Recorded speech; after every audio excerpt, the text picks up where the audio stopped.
25,000 ka mga batanon na narbaho na sa Region 11. Gi-rescue ni nato, sir? Gipang-rescue?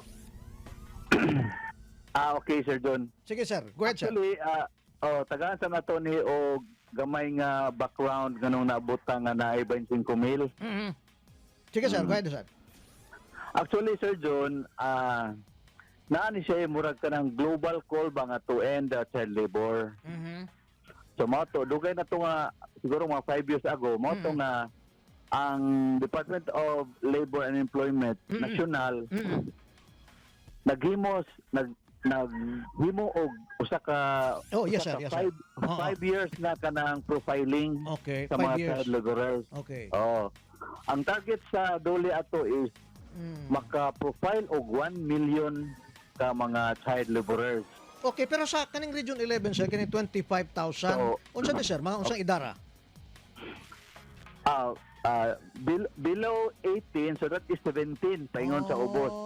Unsang mga line of work po ni sila, sir? Largo ko pangutana, sir, kung unsay nature sa kaning kwan, sir, kining mga sige. trabaho nila, sir. Okay. Sige, sir, go ahead. Ang kaning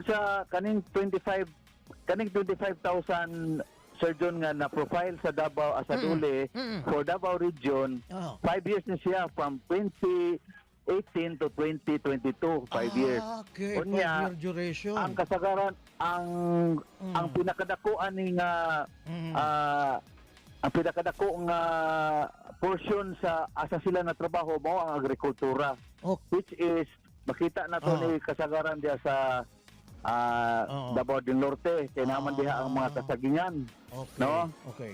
Mao man na ang dako nga agrikultura o kami po sa mga katubhan no, sa mga rice field ana. Sir, Sunod ani Sir, Sir John. oo, unsang klaseng intervention, sir, ang gihimo nato sa ani nga mga bata, sir?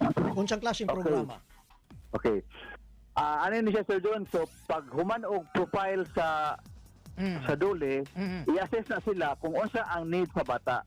Okay. Ug unsa pod ang need sa gidikanan, dili lang kay bata. Now, Okay. kung makita karon sa dole sa assessment nga kinahanglan og livelihood ang ginikanan para Tagaan. lang matanggal ang bata sa pagtrabaho sa child labor. Oo. Mo na nga natay tagaan na to sila og kaning livelihood intervention program, which is usa ka programa sa dole. Oo. Now, Sir John, og maingon ang ginikanan, sir, di mi kabaluan na magtinda-tinda, pwede mi mag-training na lang kung welding or mag-training whatever. Oo, para Muna nga naputay referral, ato na sila i-refer sa TESDA Oo. for training, Oo. skills training. Oo, pero katong Oo, para katong pagbalik sa eskwelahan, sir, ginahimo ba nato? Katong pag yes, sir. Usap po na sa kay namatay actually nakatukod po ta og kaning Regional Council Against Child Labor. So usa sa ato ang membro diha mo ang DepEd. So si DepEd po based atong na profile na to o na monitor to nga bata, ang part ato nga katong mga bata nga mapabalik og eskwela, which is Very good, very good. ang DepEd na po na nga Yes, sir.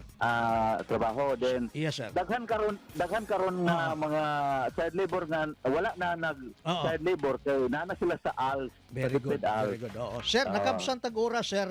One last minute, sir. Basig na kay gustong ibilin sa mga ginikanan nga mensahe.